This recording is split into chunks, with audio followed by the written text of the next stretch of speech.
step away for just a second.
Hey, Renny.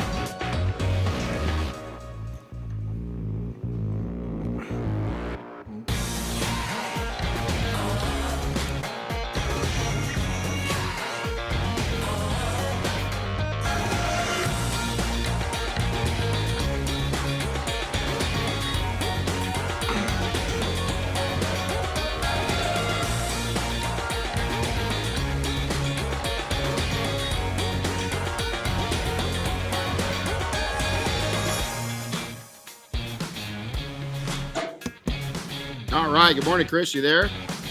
Yeah, I got you. Everything good on your end? No?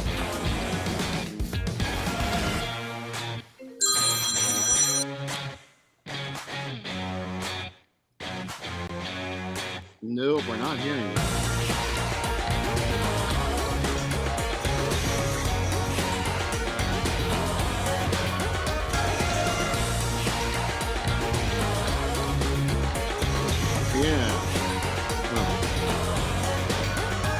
I'll just switch it over to just my Mac. Just hoping these guys could hear me, but that's okay. Okay, let's go to default. All right. Chris, you there? I'm here. You got me? Yep. Still no? Oop. Hey, Chris? Still no?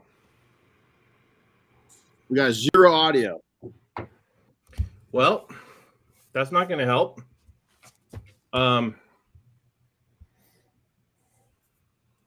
Sorry, guys. Let me... Yeah,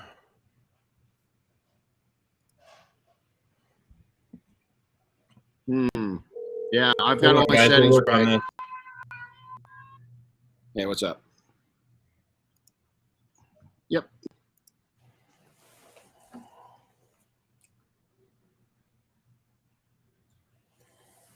Roger that. No, I went to default, which is my computer. let's try this again. I'm going to reset it again. Okay, try it again. So do you hear me? Gotcha. Cool. All right. Okay. All right. There we go. Good morning. Michael, what's up, buddy? Good morning. How's it going, man? Technical difficulty. Seems like it's never ending. I know, the world we live in, right? Yeah, right. Renny Doyle podcast, and I've got a really cool guest this morning. And we've got Michael. We've got a 5-day training going, so we've got people all around here. You're in a cool studio, and pretty awesome. So, for those that will tune in, we're going to kind of give you a little customer relationship imprinting. This is a really cool. Matter of fact, I went through it. I've read a lot of it already. I did it very quickly. Then I'm going to do a thorough read. Congratulations on the book. Thanks so much. Pretty awesome. So let's go back to, we've been friends since we were teenagers. Yeah, it's been a minute, right?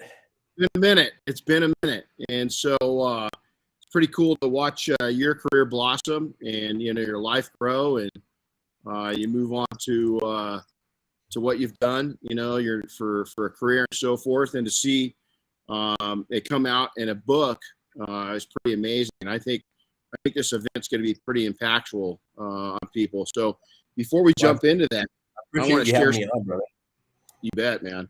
I want to share something with everybody right now. Today's a really special day. So, Mike, it's cool to have you here with us. Today is our youngest daughter, Darren's 18th birthday. So, Darren, we love you. Happy birthday, baby. It seems like just yesterday. She's been an absolute blessing. She's just such a warm person, and she's just blessed my life. So, Darren, happy birthday. So we're gonna. Chris, would you mind reading just a little bit of? Your resume is pretty incredible. I was gonna say I was gonna bring up a picture of Darren, but the system's not letting me. It did this to me the other day too, so I got to figure that one out. So my side, it was a technical difficulty. You know. Yeah. Well, so, you know, we're not immune to it on my side either. No. So let's go over a little bit about it, and we'll have Michael jump in and tell us a little bit about himself. Then we're going to jump right into some pretty cool questions that we've got in relationship to this book, because it's pretty hardcore. I can't wait to dive into it. So you know, Michael sent me over a cool bio of himself, and you know, he so this is Michael Barnett, and he is a connector of people and ideas, which I'm excited to learn more about. He's a speaker, a trainer, and a marketing professional, and he's helped businesses over the years develop their brand and advertising initiatives. So, but one of the things that he focuses on is customer service. And, you know, customer service is really important to all of us in our detailing world and our kind of blue collar world. So anyway, he's an expert in the customer service field, and we're looking forward to hearing his unique perspective in that world. So, you know, we go back, Michael. We started out as teenagers together. So what's life been since then? Tell us about yourself. Wow. Quick 30, 40 year recap, right? Right. So yeah, out of high school, just trying to find my place in the world. For years, I was involved with brand development, had a brand development company. I married when I was about 25. I've been married to the same wonderful woman for 30 years. We just celebrated 30 years last year. And we have 2 adult daughters, Cheyenne and Roxy. And so, yeah, kind of like you kind of watch them grow and ask kind of where did the time go, right?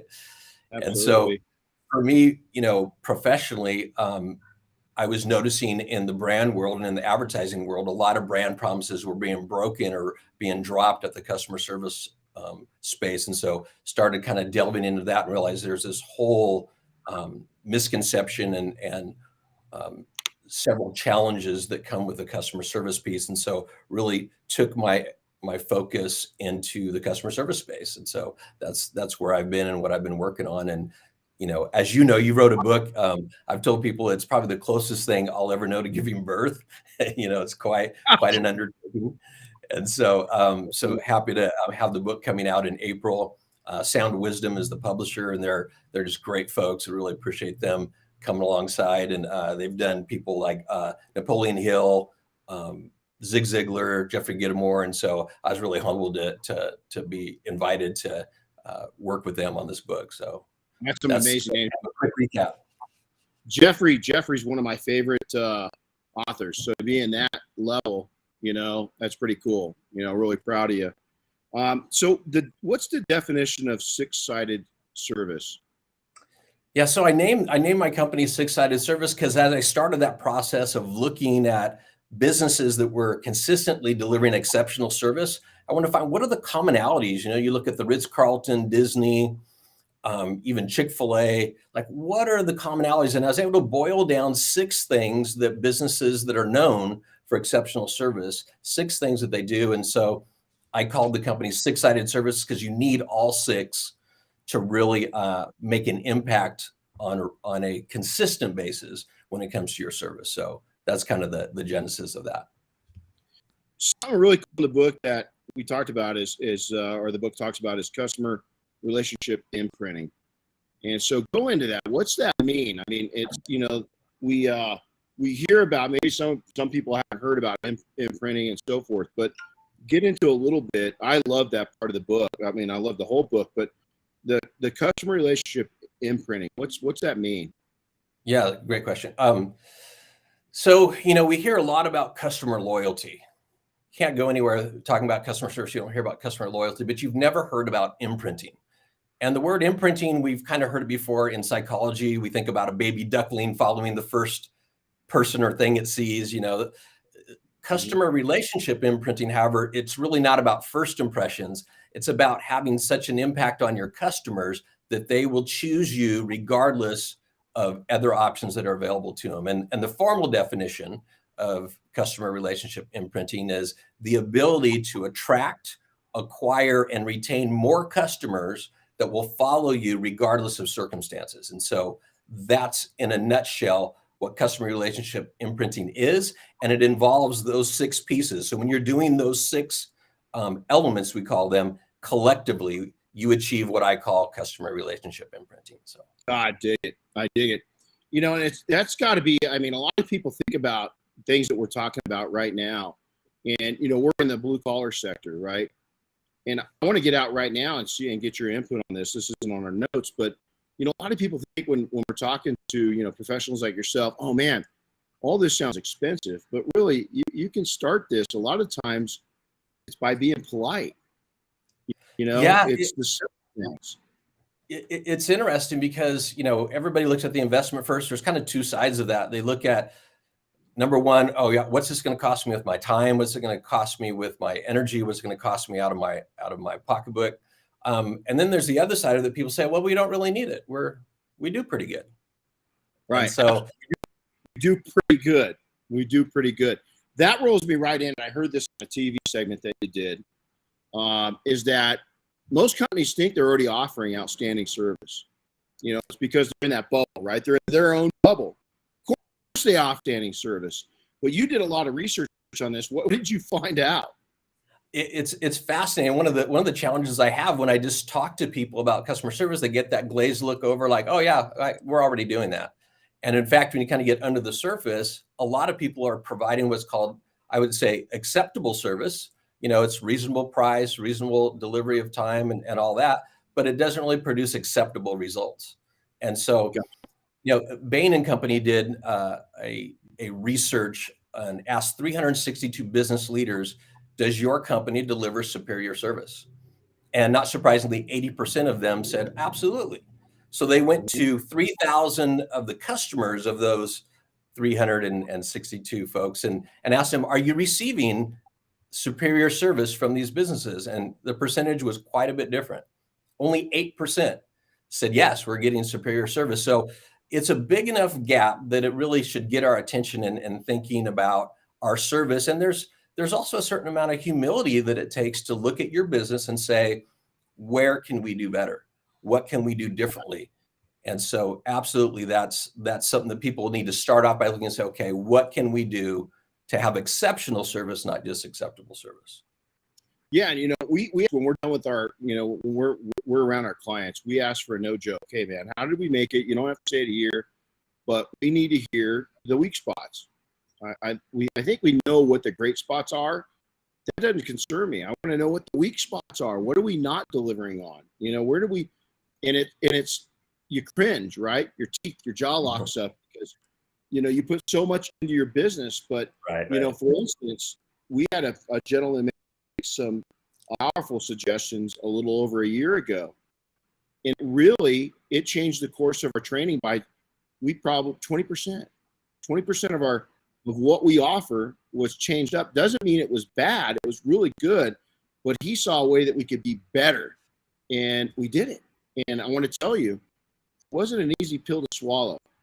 Right. Well, good for you that you kind of are hearing the people that you're serving, right? At the end of the day, they're really the ones that can give you an opinion that matters because they've had the experience. And absolutely. I think a lot of people opt into, we saw our customer comments on Yelp, or we saw that. And, one of the reasons I called the book Customer Relationship Imprinting, because that relationship is really what's key, right? And so it's great that you've kind of invited your customers or your trainers or people that are attending your class to give feedback, because that's the only way we get better. And I would also say the stuff that you're doing good, maybe it's expanding that. It's not just making the bad stuff better, but taking the good stuff and making it great, right? Absolutely. I went through a military leadership course this last week. Okay. I'm getting long in tooth in age compared to some of these soldiers. In business, my whole career, going back when both of us were youngsters coming out of high school and moving on in our lives, is I always wanted to better myself, and I've always asked that question. But as you might be listening to this, when you're young, you don't know it all. Okay. You really don't. When you're old, you don't know it all. I don't know. You knew me when I was young. I knew everything when I was younger. We thought we did. But my point to that is that as we season in business, whether you're seasoned in years or you're seasoned in business, doesn't matter. You could be are you a 20-year veteran doing it like a rookie, or a rookie doing it like a 20-year veteran? And because there is both, there are people out there that are out of the gate that are pretty slick, pretty smart, but it never hurts to look back. And in this leadership, what I found interesting this last week was I was humbled. This year I've got this massive years of knowledge, and I learned so much. So don't ever discount. That's what I got out of your book yesterday, was that I've always got more to learn. And just picking up your book and going through it instantly, my sponge is being filled, my empty sponge. Yeah, I squeezed everything out. When I opened your book, I started sucking everything out of it that I could to make our business better. So moving on, you've got something. I love this. Relationship Velcro. I just absolutely love that term. So let's dive into that a little bit. It's not, I love the book in your video. It's not just you didn't say customer Velcro. You said relationship Velcro, because it's not just customers, it's your staff too. So dive into that a little bit. Yeah, I know. Relational Velcro is really what we all want to achieve with our customers and with our staff. And relational Velcro happens, you think about two pieces of Velcro. You have the side that has the hooks on it, and the other side that has kind of all the little fibers. The more contact points you have, the harder it is to get that Velcro apart, right? It's my hope that people would think of their relationship as those hooks, and their customers are those fibers, and trying to really achieve more meaningful contact with their customers. Not just more contact, not just selling more, not just transactional relationship stuff, but really having contact that's more meaningful with those customers. For example, I had an issue at my home where every day of the week that I'd come home, when the trash was being taken, the trash cans would be left in the middle of my driveway. And I thought, have I made the trash guy mad? Like, what's going on? And so I set up a camera, and sure enough, it's the same guy. And I'm like, what's going on? So I called in and said, what is going on with my trash cans? Every time I come home, it's in the middle of the driveway.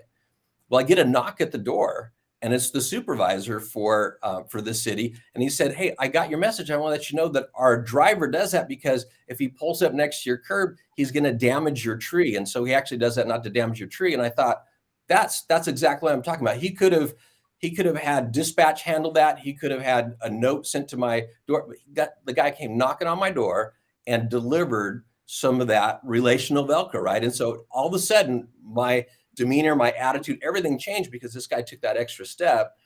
And it's that kind of experience that we're seeking with our customers. He doesn't get paid any more or less if I am mad about, trash service, but he knew the secret that it's really about relational Velcro and having more meaningful relationships and meaningful interactions rather. So that's something that this is free. It's to do the right thing doesn't cost anything, or very little. The investment's very little. The biggest investment is making the decision to do it and to knowing about it. Some people don't know about it. They haven't been brought up. Maybe they launched a company and, they worked for somebody else and they answered the bell that their bosses rang, so they've never had to lead in like this. So that's huge. Well, one of the things about the customer relationship piece, Renny, is that, we've all been customers our whole life. So we think it's a given. Okay, we know what it's about. It's like if you said, Mike Barnett's coming to talk about how to breathe, people are like, I know how to breathe. That's the same way with customer service. People make this assumption, oh yeah, I know about customer service. But when you start really digging into what it really is, it's the stuff that you're talking about. It's that humility that you experienced when you were in this training recently. It's about hearing what people are really saying behind the words they're using. And so, if we can do that, we start really getting a different respect for the ability to consistently deliver exceptional service. And that's a whole different thing. It's a whole different mindset. God, I love it. So you talk about an internal switch, being turned on, being turned off. Jump into that because I love that analogy, and because it is an internal switch. Yeah, so it's funny. I knew when I wrote this part of the book, I would get some blowback from people like, oh yeah, you can turn on an internal service switch in an employee that all of a sudden they're a great employee. And that's not really what it is. So what I call the internal service switch is each one of us has at the base of our brain called the reticular activating system. And really that's a filter that God puts in there so we don't have to respond to every stimuli that comes our way. Otherwise we'd go crazy. We'd hear, the rubbing of our clothing on us. We'd hear ourselves breathing. We'd hear, a fly on the wall, and we'd literally go crazy. There's millions of pieces of information coming into our brain. And so we've been designed so we really only respond or filter through three things. And we can hear and respond to everything, but it's those three things that really get our attention. And advertisers know this, and most people know this, but the first is the things we value. And if you've noticed, like I said, I recently moved. I haven't, been able to go anywhere without noticing what homes look like, what interior design looks like. Now it was always there, but it wasn't a value to me until recently. So all of a sudden that the RAS clicks in my brain and I see things that I value. And the second thing is the things that we fear. If we're standing in a room and it's a crowded room, everybody's talking and you hear the word gun, even whispered, it gets your attention because we're set up that way. That filter responds to the things we fear. And then the third thing is kind of the novelty thing. And back in the day, you remember the National Enquirer, right? They would have headlines like "3-legged man wins race," and that stuff gets our attention because it's novelty. So what I suggest is, as you're looking at employees, okay, fear is not something you want to use with employees. That's not going to get you a long-term service situation that you're going to be pleased with. You can't use novelty. So we want to work from a place of values. We want to look and find ways to connect with the values of the people that are working for us. And some of the ways you can do that is as simple as asking your staff, if we were to sponsor something, if we were to give, our time or money towards a 501c3 or do something, for another organization, who would you want to do something for? And all of a sudden you realize people have a vested interest. And they start saying, oh, I'd love to, I do work on the side for, the homeless, or I work with vets or whatever it is. And you have to give people a mission bigger than their paycheck in terms of employees. And then you look and you see you have the world watching what you're doing. Now, years ago, Steve Jobs, We know he did some amazing things, of course, with technology. But one of the things that it's a little known story is he was able to get the president of Pepsi to leave Pepsi to join him in Mac in the early years. And he didn't do it by offering him more money. He sat with him and he simply said, are you going to make sugar water the rest of your life, or do you want to change the world? He gave him a mission bigger and something worth striving for. And so that's my encouragement as people are listening to this, that they would not just be thinking, okay, how can we make more money? What can we do to kind of, get more customers? What can you do to serve the people around you? And what kind of mission are you doing beyond just, your business? And so those are things that I think are key as you step into this idea of exceptional service. I'm taking notes as we're talking, which is pretty cool, right? And it's because, again, I tell people, hey, I've done pretty well, both of us. Have you ever, in a split second, stopped learning? Is there a day of your life that you don't learn something? Yeah, if I do stop learning, I realize that I've just made the mistake, right? Of I think I know something that I don't, and I get humbled pretty quick. So, right. And so my point to that is that even in that training last week, is a lot of it was leadership, right? At a military, at a high level in the military, right? In the National Guard. And what our units do is civil support and so forth. What I love is I just found out, and the reason I said this is a lot of times it's not what you do that eyes can get on. It's what you do when eyes can't get on you. And I've got a good friend here locally in Big Bear, and I was talking to her yesterday, and I had no idea what her mission was behind the scenes. And she never told me about it. I organically found out about it. And what it did is it took the Velcro, your term. I put a 10-inch wide piece of Velcro between me and her. It just stuck me to this individual, which I do business with even more. Your staff are going to naturally see things good things you're doing. Your staff are going to treat your customers the way you treat them many times. And so I love what you're laying down, because it's just, especially in the service side of business, if you own a service business, this is just absolute magic. So another thing I picked up, go ahead, sorry. Yeah, go ahead. So another thing I picked out of your book was everything's fine. Just everything's fine. Right. I read that and I had to stop. I'll be honest. I stopped. I was reading through the book and I see a piece and I go, ooh, that one. I had to stop and read the whole section. Because it was like, boy, I've caught myself. And here don't be ashamed. And I had to remember this when I got that tidbit of a granule piece of. You know what happens when you're at the beach and you get a piece of sand in your mouth? Right. If you wear contacts and you get something on there. When that person, Anthony, I'll say his name right now. When Anthony gave me, it's not even constructive criticism. It was constructive input. I had a piece of sand in my mouth. It didn't feel comfortable. I had something behind my contact. It was discomfort. What happens when you have discomfort? You figure out a way to get comfortable again, right? But instead of taking and throwing the contact out, or something like that, you clean it. You clean it up. You make it useful. You make it better. And this section right here is, I think, that's where I was when Anthony hit me up on some really good input on our business. So dive into that a little bit, would you? Yeah, it's funny. So I turned to the pages book because I wanted to make sure everybody got it, right? I wanted to make sure it's the biggest type in the entire book, right? Because that is the challenge, is we look and say it looks good, but when we look at statistics, it starts getting scary as we start examining really what's going on in the world of service. And one of those is, they say that 91% of people will leave your business, not do business with you anymore, and not say a word. Right. For whatever reason, maybe they don't want to get into the issue with you. Maybe they have an issue with talking about a problem. They just want to go, but they'll go somewhere else. Yeah, you have 70% of people that their journey in customer service is dictated about how they feel the service you're giving them. Think about that. It's not even the service you're giving them, it's how they feel about it. And so the stakes start getting really high. You have, 90% of people will find themselves leaving or excuse me, 89% will find themselves leaving a business because they've had one bad experience. Now, are these fair things? No, but these are the realities that we live in.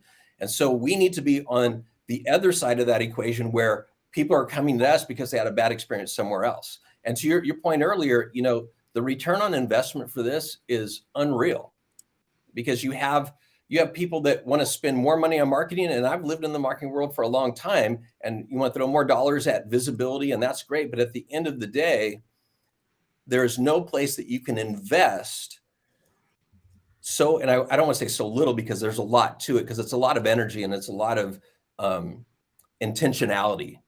And as you do that, you'll see this exponential return on that. And so I would encourage people, for no other reason, to realize, wow, you can really get a greater return, not just on your dollars, but on your relationships as you invest in the service part of things. So, God, that's huge. We have a saying. I love this. And this, when I read that section of your book, is that everything's fine. As I said, oh my God, it's launch the planes, train the pilots.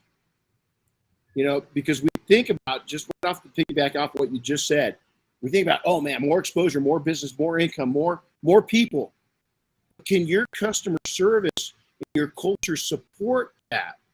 Get good at what you're doing with those customers you've got right now. They'll probably feed you so much business just because they're going to become fans. Yeah.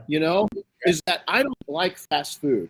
I know it's hard to tell from my unique, small, little, petite body, but I go to Chick-fil-A and I go to In-N-Out. It's pretty much the only fast food I'll ever eat. And why? Is because their culture, their food's good, but really they've got great service. Sure. Even in times when other companies were failing 100%, during the shutdown, those two companies were managing it. It wasn't perfect, but because they'd done such a good job for so long at great interaction with Velcro, is that I was forgiving the couple times I had less than perfect service there, because I knew what everybody was going through. And that's important, because if you've got such a high standard, every once in a while you fumble, you trip up a little bit. Don't you think that the customers are going to be a little less forgiving? Have you found that out a little bit? Well, it's just like relationships, right? Who forgives you most in your life? Probably your wife and your kids, because they know you better. They know your character. And that's really what you're talking about with business. And, at the end of the day, there are going to be errors from the best businesses in the world. It's just going to happen. But it's having a foundation. And one of the things that COVID has brought out is some people's lack of ability to deliver great service. And I know it's hard. And so I don't want to, get on a rant of people not delivering great service. For some people, it's just everything to keep the doors open. And I get that. But what happened is you see that, a lot of people are leaving businesses. Some of them don't want to work, but some of them are leaving businesses because they weren't treated well. They didn't have a mission that was bigger than the paycheck. They didn't have an internal culture that was worth staying on. When these things happen in life, you start reassessing what's most important, and it comes down to relationships. And so a lot of what's happened that I think we're seeing people saying, that job paid the bills, but they didn't treat me right, or I didn't, we were making widgets and I want to have a life bigger than that. And so I think those are things that should sound the alarm when we think about exceptional service. If you have employees, if you have people that are working for you, what are you giving them beyond, a paycheck that is worth their time, their energy?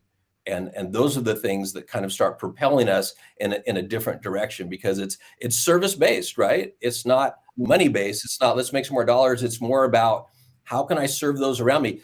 Like for you, Renny, a lot of your customers are also the people that work for you, right? And we all have customers. It's not just the people that, do business with us. Some of it's our vendors, the people that we interact with. And how we interact with them says a lot about our character. And to your point, if we can develop those relationships, all of a sudden we start achieving more of this relational Velcro, and it starts becoming a different thing. And all of us have places that we spend more money at because somebody takes care of us. My business tries to help your business be that business. So at the end of the day, people are coming to you. They're not worried. They're not hung up on price. They can get it cheaper down the street. It's that Renny always takes care of us. I trust Renny with what I'm doing. It's that piece that you really sometimes can't feel like you can get your hands on, but this is part of this customer service piece. You just said one big word: trust. And I think that, in most service businesses, whether it's a restaurant, whether it's it's an automotive related, if you've gone in and bought a new vehicle, you can see some of the brands, some of the big brands are really suffering. They went back to the 70s and 80s, in high pressure, low service. It's a shame to see us go backwards. But then yet, those shining stars, the small percentage, this truck right there, it came out of a wonderful relationship. And where do I go? When I think of anything that's got to be done, I'm thinking of that dealership because it was such a warm, pleasant experience from start to finish. What did that business do? That's leadership from top to bottom, bottom to top. They had a culture built that was completely through. Well, my favorite leadership quote is this idea of, he that thinketh he leads, but no one follows, only goeth for a walk, right? Yeah, that's exactly it. People have to be following you, and you have to have that impact, and that is true leadership when you have people following what you're doing. I love watching from afar kind of all the things that are going on in your world, and watching people kind of gather around you. What's Renny doing? And you're bringing character, and you're bringing responsibility. You're bringing a whole different package than here's a way to make a few more dollars, and that's the stuff. Well, and it's just like, my biggest mission is, and I think this is important, this can translate into any business you're doing, is making an impact on people's lives, not just the service they're buying, but, I don't want, it's 19 years old, this young man sitting, right to my left, 19. I don't want him scarred up. I don't want him to be the old scarred up lion. I want him to be the old prettier lion, and I want him to be fed and have a massive pride at a much younger age. And I want him to have wholesome, from the core happiness without the struggles that I had to go through to get that, to gain that. I think you're much of the same stone, is you wouldn't have done this. This is what a lot of people don't realize on a book, the labor of love, the return from selling it, it's not a moneymaker. Right. Usually it's not a moneymaker. You're doing it for a reason. And I could see and feel your heart in this as I opened it up. It's amazing. So the 17% factor, we got to dive into that. We got to get into that. Let's go. That blew my mind when I heard this. And the 17% factor is basically a little bit what we've been talking about, that according to American Express, if Chris and I were selling the same goods and services, and I was delivering good service, acceptable service, but Chris was delivering exceptional service, according to American Express, people would pay Chris 17% more than they would pay me, just based on service. And that, again, those are numbers that you can't ignore. And that's not even considering the relational Velcro piece of it, but just the money part of it, the revenue that comes when you truly are delivering exceptional service. Now, there is no quick fix. There's no magic pill like, okay, we're going to do exceptional service, guys, gather around, let's do it. It's like anything else. It's one day at a time. It's really creating something unique to your business where you're personalizing experience, and it's the intentionality has to be there. Just like any relationship that we have. Again, that's why I named the book Customer Relationship Imprinting, because I can be married for 30 years, but if I don't talk to my wife, it's just a piece of paper. So it's that regularly intentionality of spending time with one another, right? This morning before we came here, my wife and I, we read the Bible together, we prayed together. Like, it's that stuff, right? That keeps us connected to the people around us. And so when we're looking at our staff, and if we're just giving them direction, hey, make sure you do this, don't forget that, we need to do, it's a master-slave relationship. But if you're trying to find out their passions, and we all gravitate towards our passions, and you're trying to support them, and they know that you're not just trying to beat another dollar out of them, but you're trying to build them up. And that's really what you're doing. You talked about this young kid, 19-year-old, he's watching, and he's watching you. Oh, this is what you do. You build people up. You don't take from them. My thing is life, I want to leave people better than I found them. Amen. And that's what you're about. That's what people that, are kind of making headway in this world understand that it's really about serving others. You know, I'm a person of faith, so it's about, you know, me leaning into my faith in God and trying to translate that service mentality to anybody that I spend time with. So, but 17% factor should get your attention for sure. Yeah, I'll tell you, you guys just do the math on what you do per year. I mean, math. Name another category that you can make 17% on. Right there, just from service. Yeah. I mean, that's huge. And I'm real fortunate because Chris, you know, right here with me right now, Chris, my wife, my team, most of the people I do business with, we have that same philosophy. And so it's funny because the people that usually don't stick around in our group are the people that don't have that philosophy. And we're okay with that. Their philosophy is a little different, and that doesn't mean it's a bad philosophy. It just doesn't mesh with ours. And not that ours is right. It's just right for us. Well, and it works. You tap into one of the things that is one of the 6 pillars, if you will, the elements in this book, is this idea of you have to nurture the culture. You're creating a culture, and what you feed is what leads. At the end of the day, if you reward, you know, character, reward all that, that's the stuff that's going to get replicated. And if it's all about, like you said, the guys that don't stick around, they're not part of your culture, and that's okay.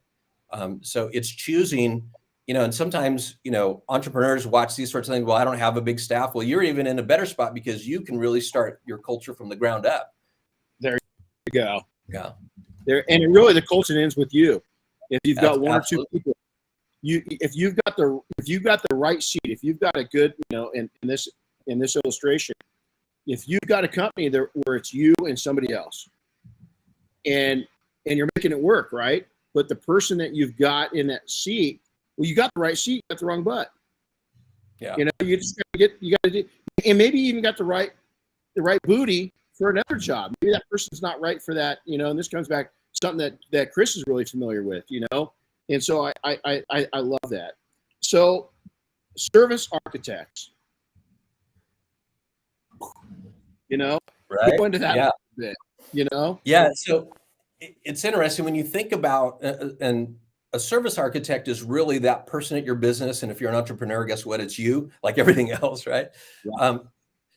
It's the person that champions the causes that we're talking about when it comes to service. They're the ones that live and breathe about service. They help the company understand how to correct the service deficiencies, to elevate the service they're providing. And so we call them service architects because architects have a unique place when it comes to a building site, right? They're able to see the project in reverse. They know what it's going to look like. You know, if you're like me, you drive by, you know, an empty lot, you see them start putting stakes in the ground, everything. You're like, well, what's that going to be? If they don't have a sign out front, you know, as the weeks go by, you're like, oh, it looks like a mall. Wait, no, it's not a mall. And you're trying to guess. The architect knows it down to every detail.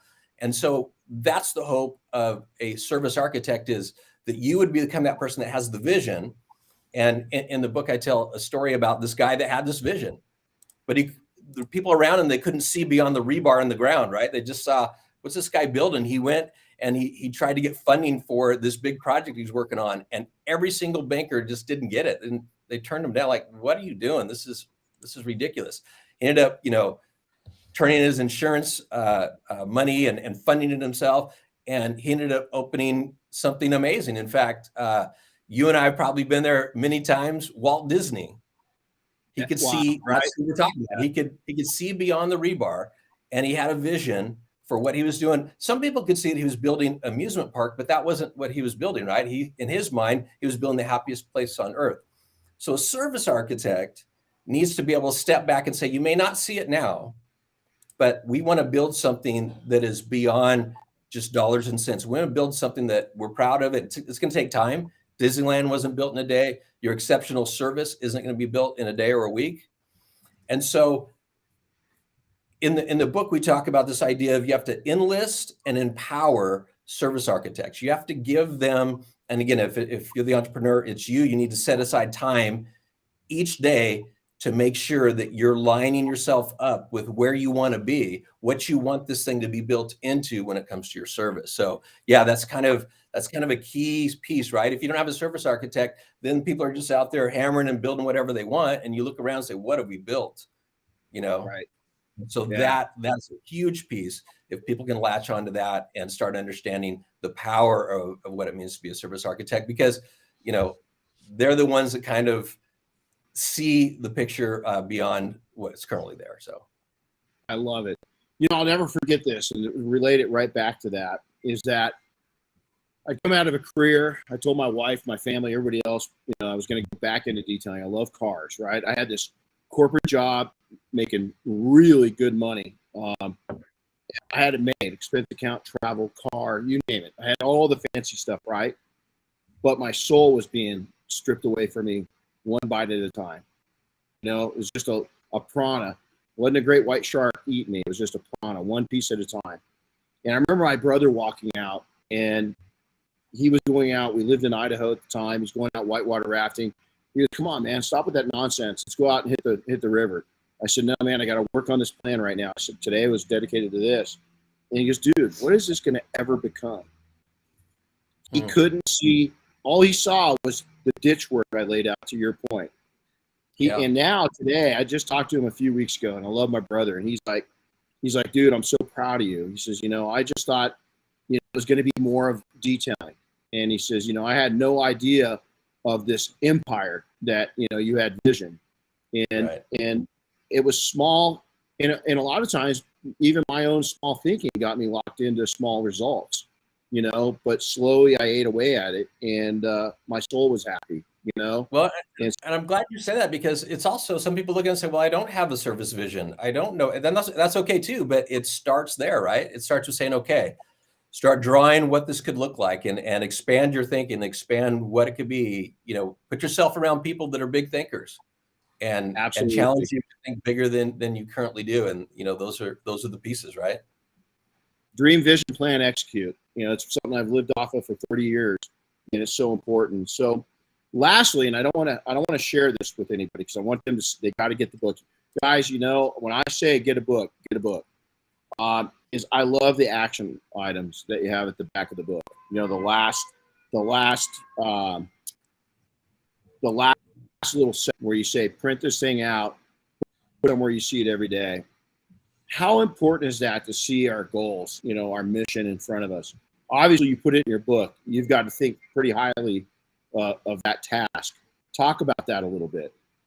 Yeah, there's two things. At the beginning of the book, after the first part, I tell people to rip this page out and send it to somebody, because I want people to be thinking about these things. And there's something about looking at something every day. And at the end of the book, it's basically, here are these 6 things. And if you're like me and I look at those lists, I start thinking, okay, where am I at in that? And if we can critically think, it's not just having something up on the wall or having something, on our computer or something, that we look at every day. If we can critically think about where we're at in that, take notes. How am I doing in this area? How can I expand, what it means to enlist and empower service architects? What can I do to develop customer-centric employees? Like, it's critical, because otherwise we're at the mercy of wherever the wave of the day takes us, right? But we're sticking something in the ground and we're cementing it in. We're saying, okay, regardless of what waves come, this is where I'm at today. And it's because I have these pillars that I'm working from. And so, yeah, for me, it's all about that, right? I absolutely love that. It's so important. I've shared this before. It's every quarter at the beginning. So on January 1st, I wrote a letter to myself, and it's just a small letter, and it's really based into three characters. It's based into faith, it's based into business, and it's based into my personal goals. And what I want to do is short. It's 1 page, but I want to open it up on April 1st. I can't exactly remember everything I put in there, but I challenge myself to succeed at these things. And I think it's so important to have something bigger than you and a reminder on the wall. It's a lot of people think it's silly. I will tell you this. I've had some John Nordstroms, of the Nordstrom family. John was one of our customers for a long, long time. We had conversations. And I said, what's the biggest challenge that you've got? And he says, keeping our staff happy. Because if our staff is happy, our customers are happy. And he says, absolutely.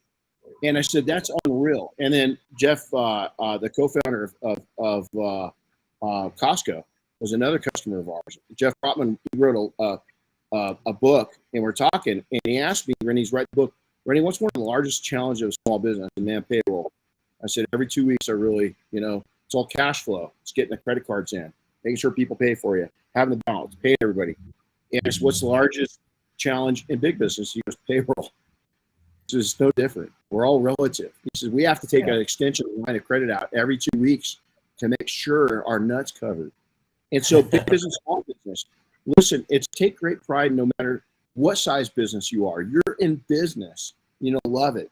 So, hey, gosh, we could spend, I really want to talk to you offline. We have a main event. I've got goosebumps right now. We've got a main event in Vegas. I'd love to get you out there and speak to our group, really put a plan together, attack this thing. They're pretty serious entrepreneurs. But in the meantime, to those that are watching, I want to share something with you. And he didn't put anything mushy in there. We haven't seen each other in a long time. Look at what came with it. I had a note with my book. To me, what did I just do? Is Michael, I've always been proud of him and watching him, I've admired him, but when he sends this and then I get a book and it's signed and the content of the book is good, solid, great, fantastic. But when he does this makes this could be an okay book, which it's not. It's over the top.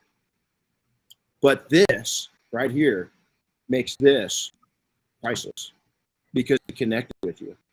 And so what's that tell you? He's practicing what he preaches. So how do people find the book? So they can go to my website, which is sixsidedservice.com, and they can get the book there. They can do Amazon or Walmart, Target is kind of everywhere. But I encourage people to go to the website because there's other things that are there, some other free items there and other services that we provide that would be good for them to look at. So just go to sixsidedservice.com. And then what about social media? How do they follow you and all that good stuff? Yeah, same thing. Just Instagram, Facebook, LinkedIn, Six Sided Service, or Michael Barnett. You can find me either way. But yeah, love to connect with your guys. Same with me. It's been fun just watching you grow. There's nothing like seeing people that you knew when they were young and just watch them catapult into greatness. And so it's fun to just watch all that's happening in your life. And so glad, you have an 18-year-old daughter today. How amazing is that? Your youngest. Exactly what. It was perfect because here you are, a piece of my history, and it's, I got to ask you this. Let's go off this real quick. This will be kind of fun. What were you really into when you're in high school? What was your passions? Oh my gosh. My passion, I could guarantee you that I was going to be a rock star. I played drums. That's all I was about. Somebody told me, I was telling somebody I was going to be on the show with you, and they didn't know you and said, "Oh, you went to high school with him. What was it like?" I said, "Well, just to put it in context, Renny was on the football team and I was in the school band. So that was kind of, that was kind of our thing. He was the guy out there making it happen on the field. And I was all about music and still love music. My oldest daughter's pursued a career in music. She's a worship leader. Awesome. And I met my wife. She was singing in an 80s metal band and I was playing drums in a pop band, and I knew her guitar player, and that's how we met. So music was definitely at the forefront. How about you? I love music more than anything. And so much so that we had each one of our kids, we told them they had to get into performing arts, and all of our kids did very well with it. Our son, when he got into high school, he's a pretty serious athlete. And I said, well, it's time that he fought me when he was in junior high. I don't want to I'm an athlete. I really fit in with the band guys like you better than I did. I love my football friends, but I gravitated more towards you guys just because the arts of it. So our son, 2 years later, when we told him he had, he could give up music, said, I'd rather give up football and wrestling. I'm sticking with the music. Yeah. So our whole family's been around. So, still to this day, the discipline of playing for Markham, he's a pretty hard guy. I was a pretty small guy. It was a love-hate relationship. But honestly, one of my most proudful moments, believe it or not, was the band. I was in performing arts the whole time in high school. And I loved stagecraft, and I loved people. I thought I specialized in people. I got along with stoners. I got along with the gangbangers, got beat up by. And then I really gravitated towards just everybody. I tried to be Switzerland. And I think that carried through in my life, you know. Well, and wouldn't you say that the high school experience with you in football and performing arts, it tapped into two things. One, it gave you the discipline to do the things you're doing now, or added to that discipline. And two, just the creative quotient that comes in the performing arts. You know, I think we're both fairly creative people. It just taps into that vein. And again, people are drawn to their passions. So it's no surprise that you're doing the things you're doing at the level you're doing them and the way you're doing them. And at least in my world, it was the discipline that came through, you know, band practice every day, or, you know, my own personal drum practice, like nobody's around, tell me I need to practice. It's just what you do. I always look at those skateboard, you know, kids that are skateboarding. I think they're going to be all right, because they know what it's like to fall off their skateboard and get back up. And, you know, absolutely, that moment, right? It is. And you just nailed it. Is the discipline you sit, you know, if you don't have discipline in your life, get it. It's discipline is absolutely everything. But the second part of that is the creativeness. I think that anytime that you've got something in your mind, music does. I mean, still watching our two youngest daughters, you know, in performing arts and on stage, their entire lives. Those were the happiest moments of my life, was watching our girls perform, our son perform, our oldest daughter perform. And it's carried through so much into their lives, not just in discipline, but enjoyment.